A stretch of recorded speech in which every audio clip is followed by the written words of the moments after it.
Pessoal, a esquerda não para de dar vexame. Depois de fazer essa visita junto a líderes das maiores ditaduras do mundo na Rússia, foi revelado aqui que Lula passou alguns apuros e parece que não foi tão bem-vindo assim na Europa. Eu vou trazer todos os detalhes para vocês sobre esse assunto. Enquanto isso, o irmão de Lula aqui no Brasil seguiu sobre os holofotes e eu vou mostrar para vocês aqui um problemaço que explodiu dentro da gestão da família do Lula. Ao mesmo tempo, o presidente da Câmara, Hugo Mota, esnobou o MST, um movimento aliado à esquerda. E isso trouxe algumas revoltas dentro da própria base e eu vou trazer para vocês também. Então tem muita coisa rolando. Vamos falar do Senado Federal, do clima que esquentou a respeito do pedido de impeachment do ministro da STF. Vocês viram aí o Congresso já aprovando ali a anistia, né, de um parlamentar que o STF está na mira do STF por causa dos atentados do dia 8 de janeiro. A gente vai falar também e o STF já se posicionou falando que não adianta o Congresso votar e tentar derrubar isso, né? A gente viu o STF, o Congresso acelerando a pauta do pedido de anistia. A gente já vê o Hugo Mota aberta a negociações sobre o tema, falando que vão priorizar e acelerar. O STF já tá de olho. Gente, tem muita coisa rolando e eu vou trazer para vocês aqui agora. Antes de mais nada, convido você a se inscrever no canal, ativa o sininho de notificação, compartilha e bora lá trazer as notícias. Já começo com o primeiro escândalo aqui, que envolve o governo aí do Lula sobre o irmão do Lula. Olha só, a AGU exclui CONTAG, sindicato que tem irmão de Lula como diretor, e mais duas entidades impedidos de bloqueio de recursos. Associações foram alvos de medidas judiciais em abril, quando a Polícia Federal deflagrou a operação Sem Desconto, e os sindicatos negaram irregularidades, mas a Advocacia Geral deixou de fora dos pedidos de bloqueio de recursos que eles fizeram, a quebra de sigilo a 4 associações que foram alvos de medidas judiciais quando a Polícia Federal deflagrou essa operação, né? A operação chamada Sem Desconto apura como associações usaram dados de segurados do INSS para aplicar cobranças mensais, parte delas supostamente sem autorização do beneficiário, direto na aposentadoria e pensão por morte. E na quinta-feira o governo informou que pediu bloqueio de bens de quebra de sigilo de algumas associações, totalizando 2,6 bilhões para ressarcir quem teve prejuízo. Mas olha que legal, né? O governo informou que pediu os bloqueios, só que em nota o órgão informou que a decisão de ajuizar a ação cautelar teve como base a apuração administrativa aberta pelo INSS no dia 5 de maio e considerou material probatório robusto previsto na Lei Anticorrupção, como o uso de entidades de fachada, laranjas, pagamento de propina, agentes públicos, e o órgão disse ainda que outras medidas judiciais poderão ser adotadas no futuro conforme avanço das investigações. Mas o mais interessante, que chamou muita atenção, foi uma das entidades que ficaram de fora dos pedidos, que foi a Confederação Nacional dos Trabalhadores na Agricultura, que é a CONTAG. A associação é a que mais recebe com desconto. Foram 426 milhões só para ela em 2023 apenas, e segundo a Controladoria Geral da União, tá? Procurada, a entidade diz que está à disposição para colaborar. Lógico, ela está blindada, né, pelo governo e pela justiça. Aí outra entidade que também foi alvo de medidas em abril e que não teve pedidos de bloqueio de bens. Adivinha quem é? Adivinha, vai ganhar um coraçãozinho no comentário quem adivinhar. Pois é, gente, o Sindicato Nacional dos Aposentados, Pensionistas e Idosos, o Sindinap, cuja arrecadação somou 90 milhões só em 2023, e a entidade tem como diretor vice-presidente José Ferreira da Silva, que é conhecido como Frei Chico, que é irmão do presidente Luiz Inácio Lula da Silva. Em nota divulgada na semana passada, o sindicato disse que foi autor de denúncias sobre irregularidades e que por isso apoia as investigações. Então, a matéria trouxe aqui e deixou muito claro sobre essa interferência política nas questões judiciais. Perceberam o que aconteceu? Vocês conseguiram perceber isso daqui? A gente vê, né, essa decisão da AGU de excluir a Confederação Nacional dos Trabalhadores, que é a CONTAG, que tem como presidente o irmão do Lula, e o Sindinap, que ele é vice-presidente, né? E a gente vê aqui que excluiu ela e outras entidades ligadas à família de Lula dos pedidos de bloqueio de recursos na investigação sobre descontos indevidos em benefícios do INSS. Então, isso levantou sérias preocupações sobre possíveis favorecimentos políticos do governo atual. Então, a CONTAG tem como diretor José Ferreira E o Sindinap, ele como vice-presidente. A operação Sem Desconto investiga as associações que utilizaram dados para aplicar cobranças indevidas dos beneficiários, né? E aqui a gente vê que a AGU justificou a exclusão dessas entidades com base em material probatório robusto. Só que a decisão de não incluir os pedidos de bloqueio de recursos, especialmente considerando a ligação direta com o presidente Lula por causa do irmão dele, levanta óbvio questionamento sobre a imparcialidade das ações do governo. Gente, não tem como não levantar suspeita. A CONTAG foi a entidade que mais recebeu com desconto. Sindinap está lá também, mais de 90 milhões. Então, essa situação destacou aí, né, a necessidade de uma investigação transparente e imparcial, garantindo que todos os envolvidos sejam responsabilizados, independente da sua conexão política. Então, a fiscalização das instituições públicas, né, e a confiança da população no sistema governamental depende da aplicação justa. E a gente vê aí, essa manobra do governo Lula por meio da AGU escancarou o tipo de aparelhamento institucional que ameaça a democracia e justiça no Brasil. Em vez de agir com liberdade, rigor, transparência e vigor diante dos maiores escândalos envolvendo descontos fraudulentos no INSS, a AGU resolve passar pano e excluir as entidades que têm aí como diretor, ex-presidente, vice-presidente, Frei Chico, irmão do Lula, dos pedidos de bloqueio de recurso. Então, a alegação é falta de material probatório robusto, mas a verdade, a gente vê que é aquele velho político de autoproteção e blindagem de aliados, né? Então, é inaceitável que essas entidades que lucraram tanto, foram as que mais lucraram dentro desses descontos indevidos dos aposentados, ficarem de fora, ser retirada da mira da justiça por um governo que se elegeu promovendo ética e transparência. A gente sabe que não dá para esperar nada disso do governo, mas não dá para aceitar essas narrativas de que é ética, é amor, é não sei o quê, e na prática a gente vê isso. Corrupção escancarada, proteção, blindagem, autoproteção de aliados. E a AGU afirmou que outras medidas poderão ser tomadas no futuro, mas já está muito claro aí, né, que as medidas vão, mas não para o lado do governo, aliados dele. Mais grave ainda é o silêncio cúmplice do STF, porque mesmo após uma denúncia formal da Entidade Nacional de Previdência Social, que levou ao STF o pedido de reconhecimento de um estado de coisas institucionais, o INSS e os ministros não se pronunciaram. Não houve sequer uma manifestação oficial de indignação. Se fosse uma entidade ligada à direita ou qualquer adversário do governo Lula, com certeza já teria prisão preventiva decretada, censura em redes sociais, manchete sensacionalista nos principais veículos do país. Essa blindagem, gente, ela só é uma evidência de um conluio, né, institucional. A gente vê aí que coloca em risco ou que tudo que ainda resta, se resta algo de equilíbrio democrático no país. E quando o Estado, a Justiça, os sindicatos se unem para proteger interesses particulares, quem paga a conta somos nós, né? Especialmente aí as pessoas mais pobres que vivem do benefício do INSS. Então a esquerda sempre acusou seus opositores de serem ameaça à democracia, mas o que vemos é exatamente o contrário. A gente vê um governo que se associa a entidade suspeita, manipula estruturas de poder, ignora o clamor da sociedade. A hipocrisia é escandalosa, então é hora do povo entender que essa guerra não é apenas de narrativa, mas de poder, e quando esse poder é usado para proteger parentes, como é o caso do Lula, esconder fraudes, estamos diante de algo muito mais perigoso que a corrupção. Estamos vendo o desmonte silencioso da justiça e democracia brasileira. E aí a gente vê, né, que essa crescente mobilização da direita em torno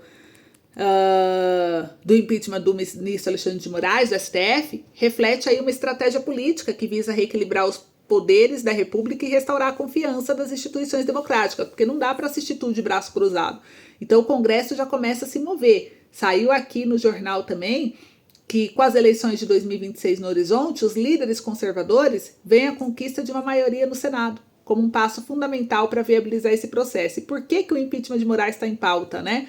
Desde 2019, o ministro Alexandre de Moraes ele tem sido alvo de críticas por sua atuação em inquéritos que investigam disseminação de notícias falsas, ataques a instituições democráticas, e a gente vê que todas essas investigações só perseguem ou só apontam envolvidos que têm ideologia oposta ao governo.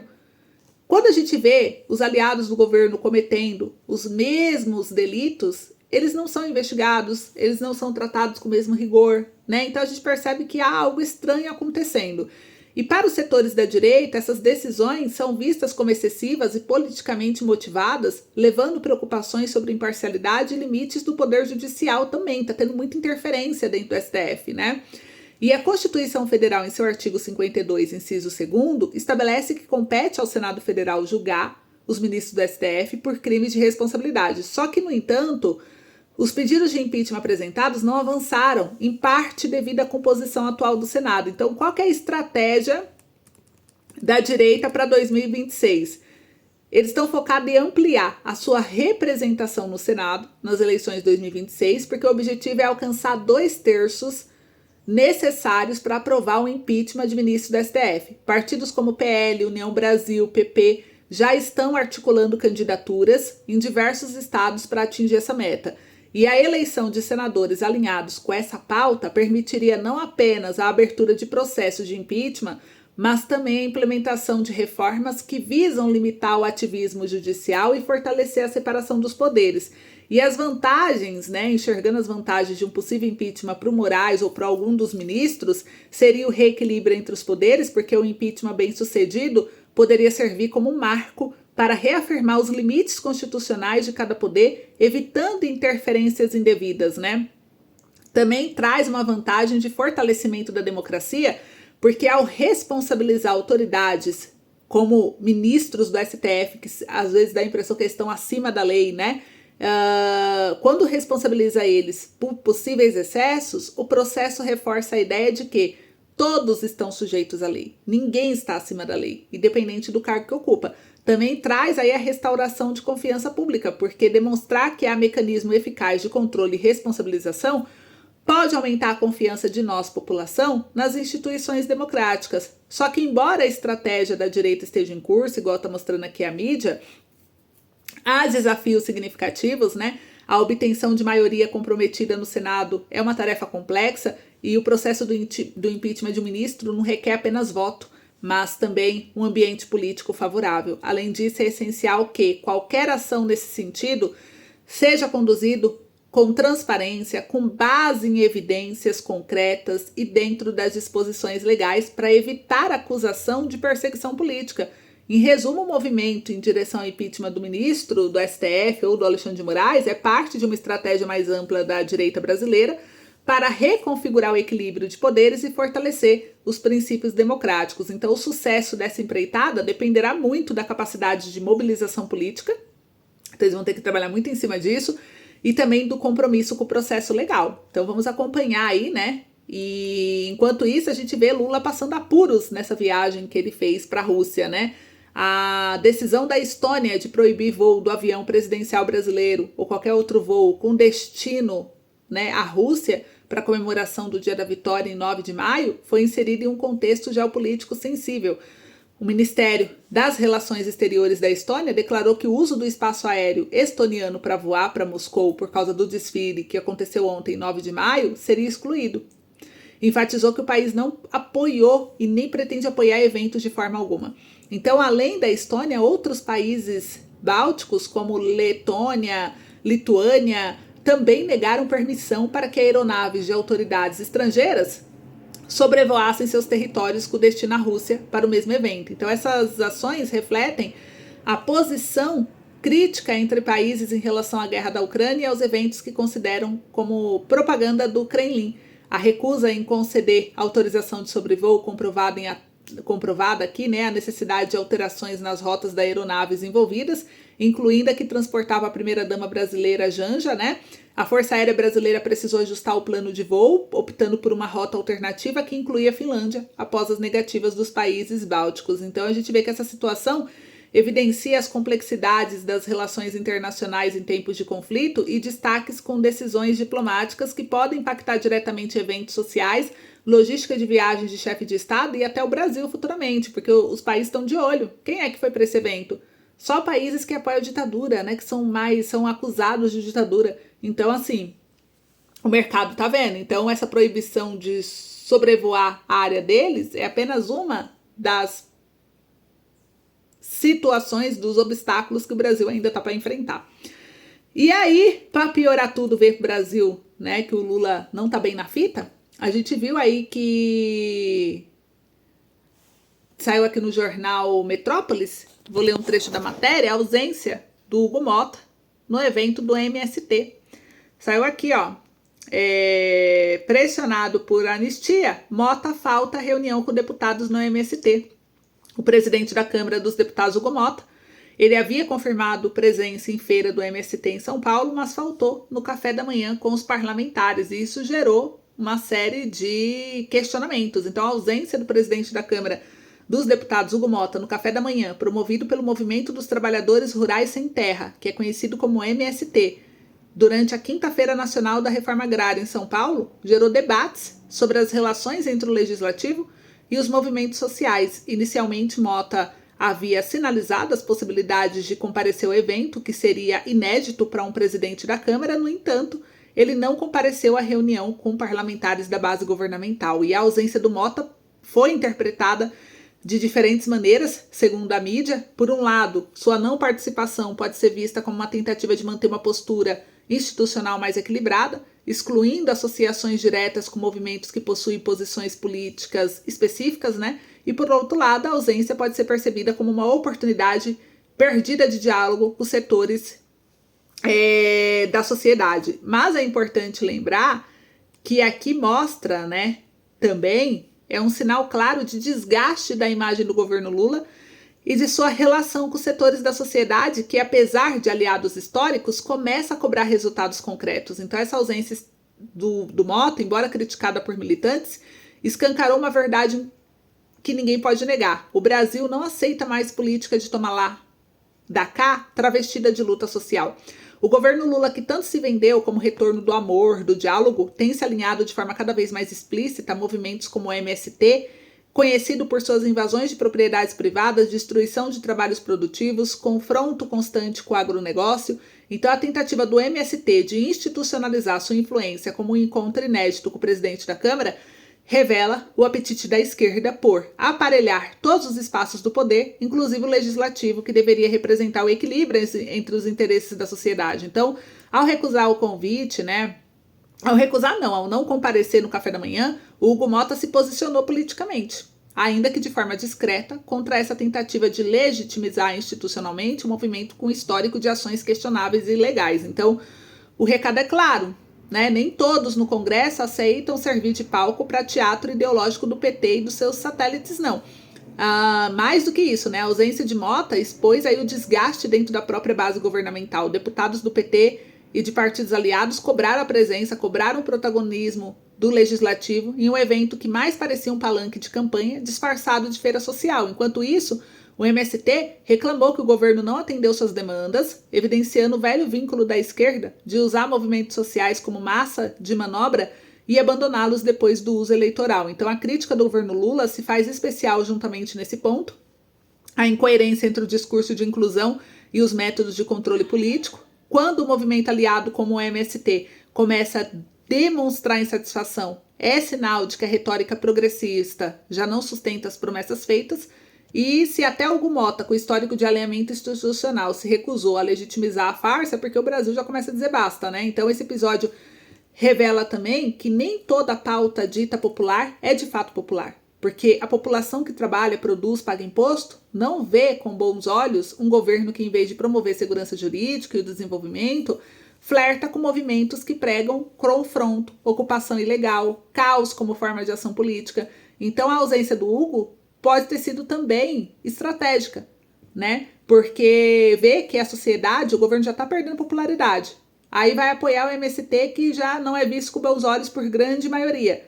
Então isso pode afundar todo mundo que está no mesmo barco. Então o Brasil está passando por desafios grandes dentro dessa gestão e a gente vai acompanhar de perto. Então é isso. Espero que tenham gostado. Obrigado, um beijo, até logo.